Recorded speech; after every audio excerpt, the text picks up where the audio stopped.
കുറച്ച് വർഷങ്ങൾക്ക് മുൻപ് അന്തരിച്ചുപോയ script writer director Dennis Joseph ഒരു ചെറിയ സദസ്സിൽ വെച്ച് കുറെ കഥകൾ പറഞ്ഞ കൂട്ടത്തിൽ പറഞ്ഞ ഒരു കഥ, ഒരു ദിവസം നമ്മുടെ ഏറ്റവും പ്രിയപ്പെട്ട മമ്മൂക്ക ശ്രീനേട്ടൻ്റെ വീട്ടിലേക്ക് വിളിക്കുന്നു. ഫോൺ അവിടെ ആരും എടുക്കുന്നു. മമ്മൂക്ക ഫോൺ എടുത്തു, ഞാൻ മമ്മൂട്ടി. അപ്പോൾ ഫോൺ എടുത്ത് ആ കുട്ടി തിരിച്ചു പറയുന്നു, ഞാൻ കൊച്ചുകുട്ടി. ആ കുട്ടിയുടെ പേര് വിനീത് ശ്രീനിവാസൻ എന്നാണ്. ഇത് ഡെന്നിസേട്ടായി പറഞ്ഞൊരു കഥയാണ്. ഈ കഥ സത്യമാണ്. എന്നോട് മമ്മൂട്ടി ഞങ്ങൾ പറഞ്ഞിട്ടുണ്ട് ഇതിനെ പറ്റിയിട്ട്. പക്ഷേ മമ്മൂട്ടി ഞങ്ങൾ പറഞ്ഞ വേറൊരു വേർഷനാണ്. നേരിട്ട് കണ്ടപ്പോൾ എന്നോട് ഇങ്ങനെ ഹലോ ഞാൻ മമ്മൂട്ടി എന്ന് പറഞ്ഞപ്പോൾ എൻ്റെ തീരെ ചെറുതിൽ എനിക്ക് ഓർമ്മയില്ല. അപ്പോൾ ഞാൻ ഹലോ ഞാൻ ചെറിയ കുട്ടി. കഥകൾ പറഞ്ഞു പറഞ്ഞു വരുമ്പോഴത്തേക്ക് ഫോൺ കഥയായിരിക്കാം. യഥാർത്ഥത്തിൽ ആ കഥ നടന്നിട്ടുണ്ട്. ഇത് സുറുമി ചേച്ചിയുടെ കല്യാണം, അതായത് മമ്മൂട്ടി ഞങ്ങളുടെ മൂത്ത മോളുടെ കല്യാണത്തിൻ്റെ സമയത്ത് ഞാൻ ആ സമയത്തൊക്കെ അവരുടെ വീട്ടിലുണ്ടായിരുന്നു. അപ്പോൾ 2-3 ദിവസം അവിടെ ആഘോഷങ്ങളൊക്കെ ആയിട്ട് 1-2 ദിവസമൊക്കെ അവിടെ തന്നെ ഇരുന്ന് താമസം. അപ്പോൾ ഒരു ദിവസം രാത്രി മമ്മൂട്ടി ഞങ്ങൾ എന്നോട് പറഞ്ഞു, നീ എന്നോട് എന്ത് അഹങ്കാരം പറഞ്ഞിട്ടുണ്ട് അറിയാം. ഞാൻ പറഞ്ഞു എനിക്ക് ബുദ്ധിയില്ലാത്ത പ്രായത്തിലാണ്. അപ്പൊ അത് നടന്നിട്ടുണ്ട്. പക്ഷെ എങ്ങനെ നടന്നിട്ടുള്ളത്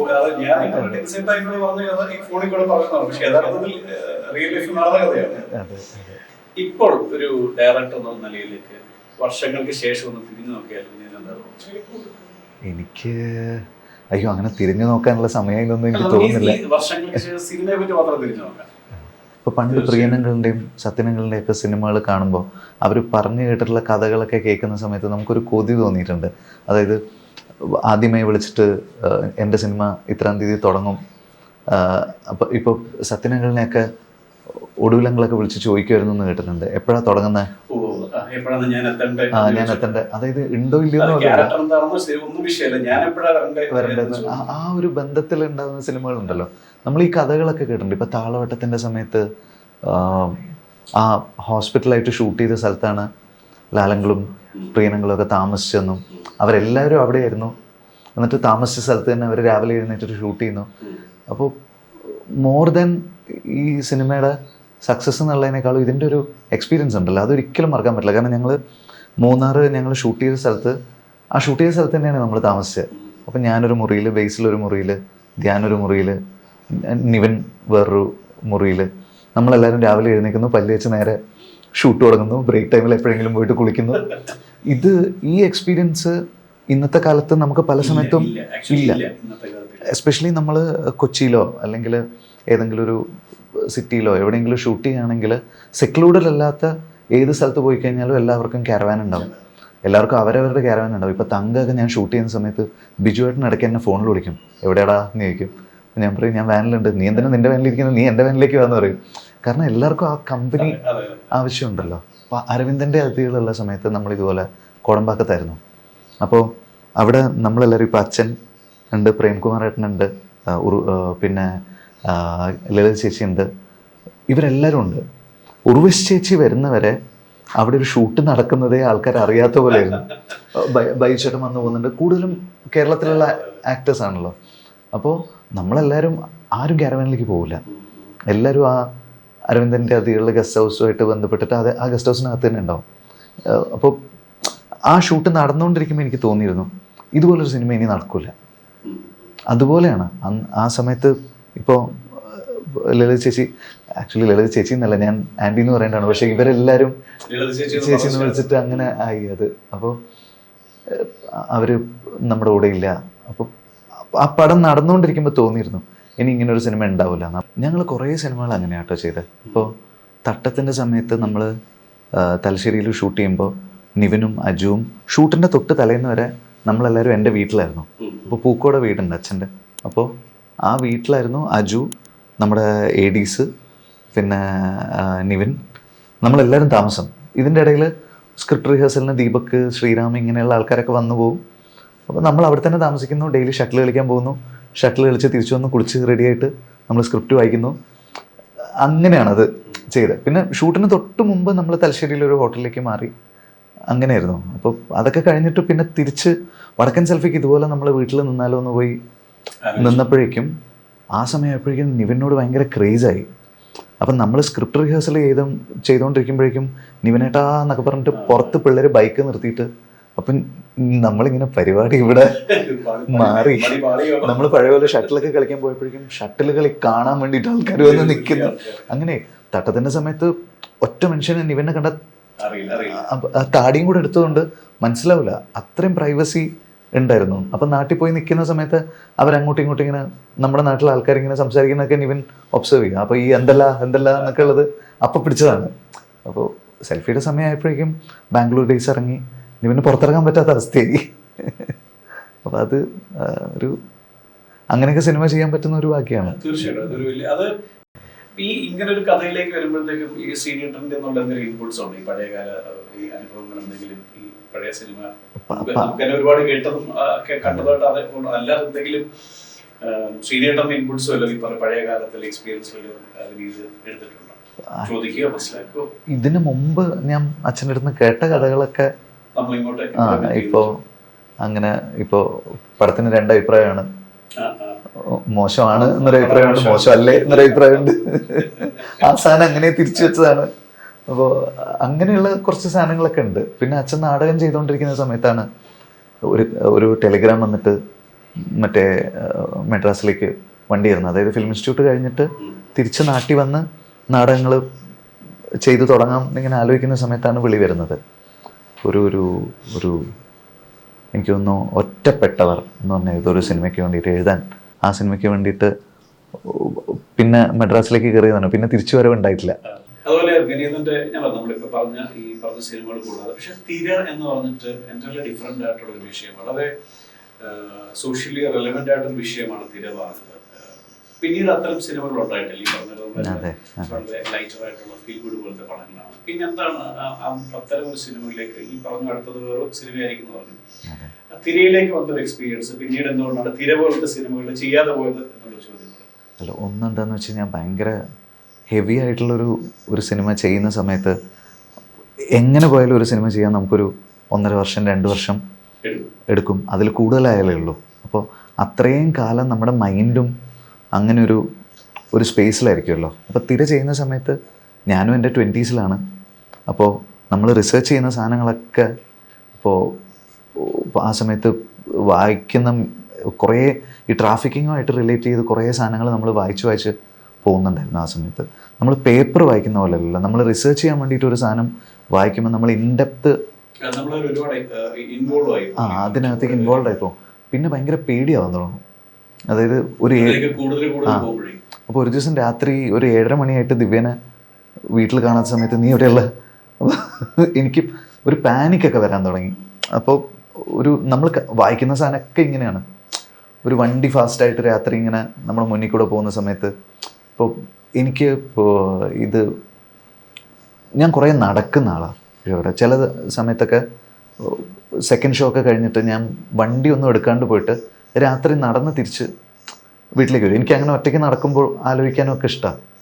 അപ്പോൾ തിര കഴിഞ്ഞിട്ട് ഞാൻ നടക്കുമ്പോൾ എനിക്ക് പേടിയാവാൻ തുടങ്ങി. അപ്പം നടക്കുമ്പോൾ എൻ്റെ പോക്കറ്റിൽ ഇപ്പോൾ 3 ഡെബിറ്റ് കാർഡ് ഉണ്ട്, കുറച്ച് പൈസയുണ്ട്. ഈസി ആയിട്ട് ഒരാൾക്ക് ബൈക്കിൽ വന്നിട്ട് കത്തി കാണിക്കാം, ആൾക്കാരുടെ കയ്യിൽ പൈസ ഇല്ലാത്ത സമയമാണ്, നമ്മളെ കുത്തിയിട്ട് അവനിതും കൊണ്ട് പോവാം. ഇങ്ങനെയൊക്കെ ആലോചിക്കാൻ തുടങ്ങി ഞാൻ. അപ്പോൾ എനിക്കത് മെൻ്റലി എന്നെ ആ സിനിമയുടെ എക്സ്പീരിയൻസ് എഫക്റ്റ് ചെയ്യാൻ തുടങ്ങിയെന്ന് എനിക്ക് മനസ്സിലായി. അതാണ് ഇനി ഈ ഏരിയയിലേക്ക് പോകണ്ട, ആദ്യം നമ്മുടെ കാര്യം നോക്കാം എന്ന് പറഞ്ഞിട്ട് എനിക്കൊരു അതാണ്. പിന്നെ ഞാൻ തമാശയും പിന്നെ കുറച്ചുകൂടെ ഫീൽ ഗുഡ് നേച്ചറുള്ള സിനിമകളിലേക്ക് പോയത്. പക്ഷേ എനിക്കിപ്പോൾ തിരിച്ച് ആ ഒരു സ്പേസിലേക്ക് പോയാൽ കൊള്ളാമെന്നുണ്ട്. ആസ് എ ഫിലിം മേക്കർ എനിക്ക് വേറൊരു സാധനം എക്സ്പ്ലോർ ചെയ്യണം. അത് മെൻ്റലി നമ്മൾ ഡ്രെയിൻ ചെയ്താലും ആ ഏരിയയിൽ ഒന്നുകൂടെ പോയിട്ട് വരാമെന്ന് തോന്നുന്നുണ്ട്. കറക്റ്റ് ചോദ്യം തന്നെയാണ്. എന്തായാലും ഉണ്ടാവട്ടെ. Because as A film maker ഈ പറഞ്ഞ വ്യത്യസ്തമായ സിനിമകൾ ചെയ്യുമ്പോഴാണ് നമുക്കും പ്രേക്ഷകരുടെ അല്ലെങ്കിൽ ഈ പറഞ്ഞ നമുക്ക് കുറെ കൂടെ ഇപ്പോൾ ഒരേ ടൈപ്പ് സിനിമകൾ ചെയ്യാതെ നമ്മളിലുള്ള ഒരു സംവിധായകൻ എന്നുള്ള ആൾ പുതിയ തലങ്ങൾ എക്സ്പ്ലോർ ചെയ്യുമ്പോഴത്തേക്കും അത് പ്രേക്ഷകർക്കും അത് ഇഷ്ടപ്പെടുന്ന ഒരു കാര്യമായിരിക്കും.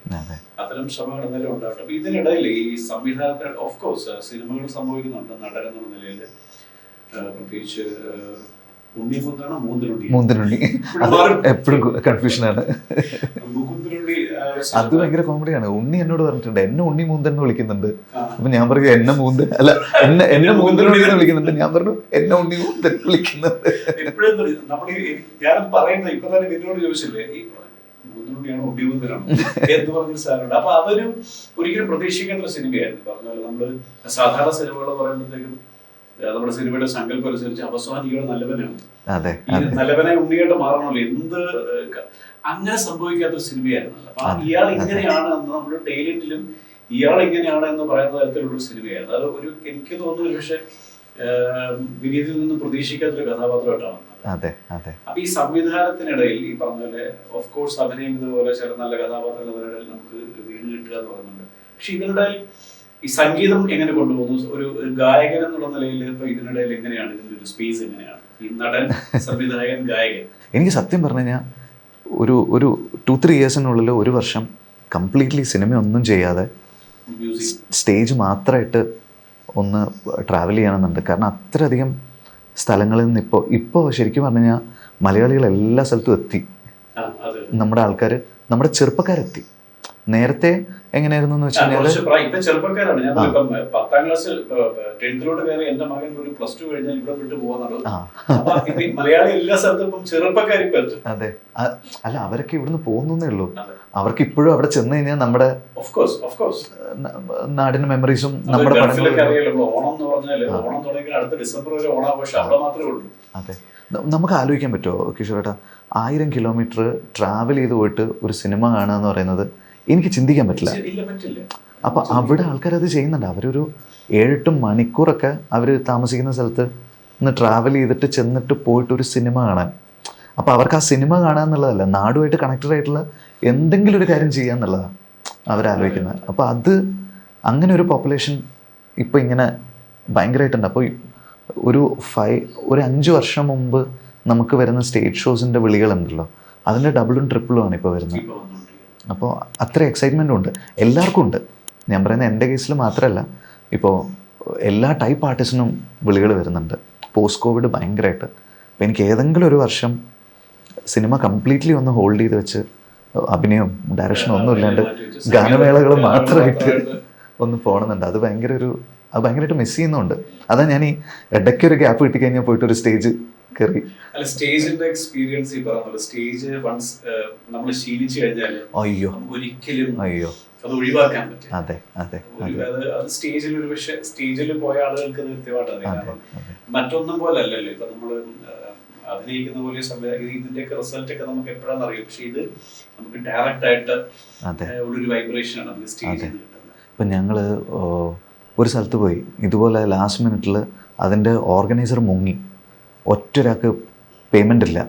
അപ്പോൾ നമ്മുടെ പ്രോഗ്രാമിന് കൊണ്ടുപോയി നമ്മുടെ ഇവൻ്റ് ഓർഗനൈസർ ഉണ്ടല്ലോ, പുള്ളി ബാക്ക് സ്റ്റേജിൽ നിന്ന് കരയാണ്. കാരണം അന്ന് സെറ്റിൽ ചെയ്യാനുള്ള പൈസ ഇല്ല. അപ്പോൾ പുള്ളി എൻ്റെ അടുത്ത് ചോദിച്ചു, വിനീത കയറുമെന്ന്. ഞാൻ പറഞ്ഞു, കരയാനുള്ളത് നമുക്ക് ഷോ കഴിഞ്ഞിട്ട് കരയാം, നമുക്കിപ്പോൾ കയറാം, പരിപാടി ചെയ്യാം. എന്നിട്ട് ഞങ്ങൾ കയറി ആ ഷോ അങ്ങ് ചെയ്തു, പെർഫോം ചെയ്തു. കാരണം വന്നിരിക്കുന്ന ആൾക്കാർ ബാക്ക് സ്റ്റോറി അറിയില്ലല്ലോ. അപ്പോൾ സ്റ്റേജ് എന്ന് പറഞ്ഞാൽ അതാണ്. സ്റ്റേജ് നമുക്ക് കിട്ടിക്കഴിഞ്ഞാൽ നമുക്ക് അത്ര ഓഡിയൻസിനെ അല്ലാത്തൊരു സ്പേസിൽ എനിക്ക് ഇച്ചിരി ക്ലോസ്ട്രോഫോബിയ ഉള്ള ആളാണ് ഞാൻ. ഈ ഞായറാഴ്ചകളിൽ മോളിൽ പോവില്ല, എനിക്ക് ആ ഇച്ചിരി പ്രശ്നം അത്. പക്ഷേ ഇതിൻ്റെ വേറെ കോമഡി എന്താണെന്ന് വെച്ച് കഴിഞ്ഞാൽ സ്റ്റേജ് കയറിയിട്ട് നമുക്ക് എത്ര ഓഡിയൻസ് കൂടുതൽ കിട്ടുന്നു അത്രയും സന്തോഷമാണ്. ഞാൻ ഈ കഴിഞ്ഞൊരു 5-6 മാസത്തിനിടയിൽ 1-2 പ്രാവശ്യം വീട്ടിൽ പോയി ശ്രീനേട്ടനായിട്ട് കുറേയധികം സമയമൊക്കെ സംസാരിക്കും. ഞാൻ അനുഭവങ്ങളെ പോയിട്ടുണ്ട്. ശ്രീനേട്ടന് എനിക്ക് ഇത്രയും ഞാൻ പറയാം, ശ്രീനേട്ടൻ്റെ ഈ പൊതുബോധവും അല്ലെങ്കിൽ അദ്ദേഹത്തിൻ്റെ ഹ്യൂമർ സെൻസും ഒക്കെ നേരത്തെ ഉള്ളതിനെക്കാട്ടും ഒരുപാട് മടങ്ങ് കൂടിയിട്ടുള്ളതായിട്ടാണ് എനിക്ക് തോന്നുന്നത്. ഒരു ശാരീരികമായ ഒരു ബുദ്ധിമുട്ടാണ്, ഫിസിക്കലി ഉള്ള ഒരു ആരോഗ്യ പ്രശ്നങ്ങൾ ഒഴിച്ചാൽ ഇത്രയും മെന്റലി ശക്തനായിട്ടുള്ളൊരു ശ്രീനേട്ടനെ ഒരു പക്ഷെ നേരത്തെ ഉള്ളതിനെക്കാട്ടിലും ശക്തനായ ശ്രീനേട്ടൻ. ഇപ്പോൾ കഴിഞ്ഞ ദിവസം തന്നെ വോട്ട് ചെയ്യുമ്പോൾ എൻ്റെ ശ്രീനേട്ടൻ്റെ കമന്റ് തന്നു. അപ്പം ഇതൊക്കെ ഇപ്പോഴും തുറന്നു പറയാനൊക്കെയുള്ള സാധിക്കുന്ന ഒരു അപൂർവമായിട്ടുള്ള ആളാണ് ശ്രീനേട്ടൻ. പക്ഷെ എനിക്ക് വിഷമം തോന്നുന്ന കാര്യം, നമ്മൾ ഈ സോഷ്യൽ മീഡിയയിൽ ഒരു തള്ളിക്കയറ്റൽ, സോഷ്യൽ മീഡിയയുടെ പ്ലസും മൈനസും ഉണ്ട്, അത് ഒബ്വിയസ്ലി നമുക്കറിയാമായിരിക്കും. പക്ഷെ നമ്മളൊരു പൊതുവെ ഇതിലൊക്കെ ശ്രീനേട്ടറെ കാണുമ്പോൾ ഈ വീഡിയോസിലൊക്കെ വരുന്ന ഈ ജ്യൂസി ടൈറ്റിൽ കാണുമ്പോൾ എനിക്ക് ഭയങ്കര വിഷമം തോന്നാറുണ്ട്. ശ്രീനേട്ടൻ ഇപ്പൊ കണ്ടില്ലേ, പക്ഷെ ശ്രീനേട്ടൻ വളരെ സ്ട്രോങ് ആണെന്ന് ശ്രീനേട്ടൻ അറിയാവുന്ന ആൾക്കാർക്ക് അറിയാം. പക്ഷെ ഈ സോഷ്യൽ മീഡിയയിൽ ഇവന് കണ്ടന്റ് കിട്ടാൻ വേണ്ടി അല്ലെങ്കിൽ ഇത് റീച്ച് കിട്ടാൻ വേണ്ടിയിട്ട് ഈ മോശമായ രീതിയിലുള്ള പല ടൈറ്റിലുകളും ശ്രീനേട്ടൻ്റെ ആരോഗ്യവസ്ഥ പറ്റിയിട്ട് കാണാറുണ്ട്. ഇത് എങ്ങനെയാണ് ഇതിനെ വിനീതം അല്ലെങ്കിൽ നിങ്ങൾ ഇതിനെ കാണുന്നത്? ഇപ്പം അതൊന്നും അങ്ങനെ എഫക്റ്റ് ചെയ്യാണ്ടായി സത്യം പറഞ്ഞു കഴിഞ്ഞാൽ. എനിക്ക് അച്ഛൻ ആദ്യം അരവിന്ദൻ്റെ അതികൾ കഴിഞ്ഞിട്ട് ആണ് ഫസ്റ്റ് സ്ട്രോക്ക് വന്ന് ഹോസ്പിറ്റലൈസ്ഡ് ആവുന്നത്. അന്ന് ഇങ്ങനെ അത് ഭയങ്കര വാർത്തയായിട്ട് എല്ലാവരും കൂടി എൻ്റെ അടുത്ത് പറഞ്ഞു, വിനീത് എന്തെങ്കിലും ഒന്ന് പോസ്റ്റ് ചെയ്യും, അച്ഛൻ ഓക്കെയാണ് എന്ന് പറഞ്ഞിട്ടൊന്ന് പോസ്റ്റ് ചെയ്തില്ലെങ്കിൽ എല്ലാവരുടെയും ഫോണിൽ ഇങ്ങനെ വിളികൾ വന്നുകൊണ്ടിരിക്കുക, പുറത്ത് ഹോസ്പിറ്റലിൻ്റെ പുറത്ത് മീഡിയ നിൽക്കുന്നു, എന്തെങ്കിലും ഒന്ന് പറഞ്ഞില്ലെങ്കിൽ ഇതിങ്ങനെ വേറെ രീതിയിൽ വാർത്ത ഇങ്ങനെ എന്തോ സംഭവിച്ചു എന്നൊക്കെയുള്ള രീതിയിൽ വാർത്ത വരും എന്നൊക്കെ പറഞ്ഞിട്ട് ഞാനപ്പോൾ ഓക്കെയാണ്, റിക്കവർ ചെയ്തുകൊണ്ടിരിക്കുകയാണ്, വേറെ പ്രശ്നങ്ങളൊന്നുമില്ല, അഭ്യൂഹങ്ങളാരും ഇത് പരത്തി വിടരുത്, അഭ്യർത്ഥനയാണെന്ന് പറഞ്ഞിട്ട് ഞാൻ എന്തോ ഒരു സാധനം അന്ന് എഴുതി. അതിൻ്റെ താഴെ വരുന്ന കമൻറ്റുകൾ വായിച്ചപ്പോൾ എനിക്ക് ഫീൽ ചെയ്തതാണ്. അതായത് അവർക്ക് ഞാനാണെങ്കിൽ അങ്ങനെ എഴുതൂല, ഞാനാണെങ്കിൽ അങ്ങനെ ഒരു കമൻറ്റ് എഴുതൂല. ഇപ്പോൾ അച്ഛനെ ഇഷ്ടപ്പെടാതിരിക്കാൻ ആൾക്കാർക്ക് കാരണങ്ങളുണ്ടാവും, പറയുന്ന കാര്യങ്ങളൊക്കെ വെച്ചിട്ട്. അത് നമുക്ക് ഒരു വ്യക്തി പറയുന്ന എല്ലാ കാര്യങ്ങളും നമ്മൾ യോജിക്കണം എന്നില്ലല്ലോ. പക്ഷേ എനിക്കിഷ്ടപ്പെടാത്ത ഒരാളെ പറ്റിയിട്ട് ഞാൻ അയാളുടെ മോൻ്റെ അടുത്ത് പോയിട്ട് അനാവശ്യം പറയൂല. എനിക്ക് തീരെ ഇഷ്ടമല്ലാത്ത ഒരാളാണെങ്കിൽ അയാളുടെ മകൻ്റെ അടുത്ത് പോയിട്ട് അയാളുടെ അച്ഛനെ പറ്റിയിട്ട് ഞാൻ പറയൂല. പക്ഷെ അങ്ങനെ പറയാൻ മനസ്സുള്ള ഇത്രയും ആളുകളുണ്ടെന്നുള്ളത് ഞാൻ റിയലൈസ് ചെയ്തൊരു ദിവസമാണ്. എനിക്കൊരു ഭയങ്കര തിക്ക് സ്കിൻ ഫോം ആയൊരു ദിവസം അത്. അപ്പോൾ അതിനുശേഷം പിന്നെ എനിക്കൊരു റിയലൈസേഷൻ ആയിരുന്നു അത്. ആൾക്കാർ പീപ്പിൾ ക്യാൻ ഗെറ്റ് നാസ്റ്റി, അതെ. അപ്പോൾ അതിനുശേഷം പിന്നെ ഞാൻ ആ ഭാഗം അടച്ചു വെച്ചു. പിന്നെ എനിക്ക് പ്രശ്നമൊന്നുമില്ല. അതിനു മുമ്പൊക്കെ നമുക്ക് ചെറിയ കാര്യങ്ങൾ നമ്മൾ ഇമോഷണലി നമുക്കത് ബാധിക്കും. കാരണം ഇത് നമ്മൾ കാണുന്നതും ഒന്ന് പുറത്ത് ഞാൻ പറയും, ഈ ഒരു പക്ഷേ ഒരു ചാനലിനോ അല്ലെങ്കിൽ ഒരു പേജിനോ റീച്ച് കിട്ടാൻ വേണ്ടി ഈ നമ്മൾ ചെയ്യുന്ന കലാപരിപാടികൾ എന്ന് പറയുന്നു അല്ല, അയ്യോ അതൊന്നും കുഴപ്പമില്ല, അതൊക്കെ വയറ്റിക്കുഴപ്പമെന്ന് വിചാരിക്കാം. ഇത് പേഴ്സണലി ആൾക്കാർ കമൻറ്റ് ചെയ്യാണ്. ഇപ്പോൾ ഓൺലൈൻ മീഡിയ ഒക്കെ ചെയ്യുന്നതെന്ന് വെച്ച് കഴിഞ്ഞാൽ അവർക്കൊരു സാധനം സെൻസേഷണലൈസ് ചെയ്ത് റവന്യൂ അത് നമുക്ക് മനസ്സിലാവും. അപ്പോൾ അത് ഓക്കെയാണ് എനിക്ക്. ഇത് ഞാൻ ഇട്ടൊരു പോസ്റ്റിൻ്റെ താഴെ വന്നിട്ട് ആൾക്കാർ ഇങ്ങനെ കമൻറ്റ് ചെയ്യുമ്പോഴേ അത് അച്ഛനോടല്ലല്ലോ പറയുന്നത്, അവരെൻ്റെ അടുത്തല്ലേ പറയുന്നത്. ഞാനത് ആ സമയത്ത് അച്ഛൻ ICU കിടക്കുമ്പോൾ ഞാനിത് വായിക്കുമ്പോൾ എനിക്കെന്താ ഫീൽ ചെയ്യുക. അപ്പോൾ അതുപോലെ ആലോചിക്കേണ്ട ആൾക്കാരിങ്ങനെ എഴുതുമ്പോഴേ അപ്പോൾ അന്ന് എനിക്ക് തോന്നിയതാണ് ഇനി ഇതിൽ ഫീൽ ചെയ്യേണ്ട കാര്യമില്ല, ഇത് ഇങ്ങനെയാണ്, ഇതിനുണ്ട്. അതിനുശേഷം പിന്നെ എന്ത് പറഞ്ഞാലും എനിക്ക് അങ്ങനെ ഭയങ്കരമായിട്ട് എഫക്റ്റ് ആവാറില്ല. ഞാനൊരു തിക്ക് സ്കിൻ ഫോം ചെയ്ത ദിവസമാണ് അന്ന്. രാത്രിയോട് കൂടിയിട്ടാണ് ഓക്കെ ഇങ്ങനെയുണ്ട് ആളുകൾ, കുഴപ്പമില്ല, ഇനി അത് മൈൻഡ് ചെയ്യണ്ട. അതുവരെ ഞാനും കുറച്ച് എന്തെങ്കിലുമൊക്കെ കമൻസ് സെൻസിറ്റീവ് ആകുന്ന ഒരു ഇതുണ്ടായിരുന്നു. അന്ന് ഞാൻ അവിടെ ഒരു മതിലങ്ങ് വെച്ചു. അതെ.